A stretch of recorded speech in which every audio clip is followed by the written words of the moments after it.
And welcome back on this Tuesday morning. 55 degrees out there. Going to be a beautiful day. Not quite as warm as it was over the weekend, though. We're going to have temperatures kind of cooler this whole week. High temperatures today with partly cloudy skies, 71 degrees, 44 for your low. Tomorrow, full sunshine, 74 for that high, 49 for the low. No rain to worry about until possibly Friday. Then it looks like we've got a good storm coming in on Friday. Cooler temperatures for Saturday. High of only 57. 230-4988 gets us this morning. I'm here with Michelle, and you are talking about a vigil coming up. You're with the Homicide Survivors Group? That's right. That's right. And you're located in Huntsville? In Huntsville, yes. We're located in Huntsville, but we cover 13 counties in northern Alabama. Okay. And so, I'm not that familiar with that group. Obviously, I haven't had to go to you for those services. Right. But how traumatic is that for families? Homicide grief is very complicated. It's hard enough to lose a family member to anything, whether that be cancer or natural causes. Grief is never an easy process. But homicide grief is so complicated because of the fact that there's so much more that goes along with it. You are trying to deal with the fact that your loved one was taken by the hands of another. You know, their fate was in someone else's hands other than a higher power that you may believe in. Right.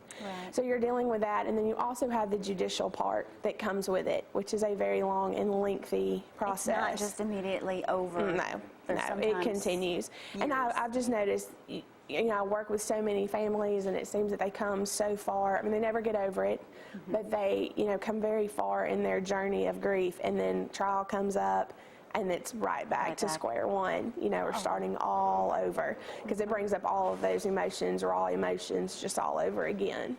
You think you've got it beat and you can handle it, and then it just like it's that. back, yes. Wow. Yeah. Well, what do you recommend families do if they're going through something like that? I definitely recommend just support, talking about it. You've got to deal with it some way, whether that's talking to someone or a group. We also, we have support groups. Come to a support group. Some people aren't talkers. You know, they don't process grief by talking. So I recommend journaling, writing, some way to get it out in a healthy way. Because, some way to get those feelings out. Yes, because if you don't, they're going to come out in an unhealthy manner. You know, you may turn to alcohol or drugs or just the people you run into every day, you know, just being mean to them. And so you really got to talk it out. Good advice, good advice. Now tell me about the vigil. The vigil is Thursday night, and it's at Huntsville. It's our 11th annual Candlelight Vigil. It's in downtown Huntsville at Big Spring Park. There's a gazebo there, so it's held at the gazebo. Yes, and I make about 400 luminaries, which have the victims' names on the bags. Have a PowerPoint presentation of over 200 victims, pictures of victims, and at the end of the night, pass out candles, and all the survivors have an opportunity to come to a microphone and say something about their loved one. So it's just a time that they can all come together. They feel united. They feel like they're not alone because there's somebody else sitting next to them that has those same feelings and same emotions that they're experiencing. So it's very, very important and a very emotional and beautiful at the same time. And a healthy way to get through it. Absolutely. Yeah. So, okay, well, wonderful. How can people contact you?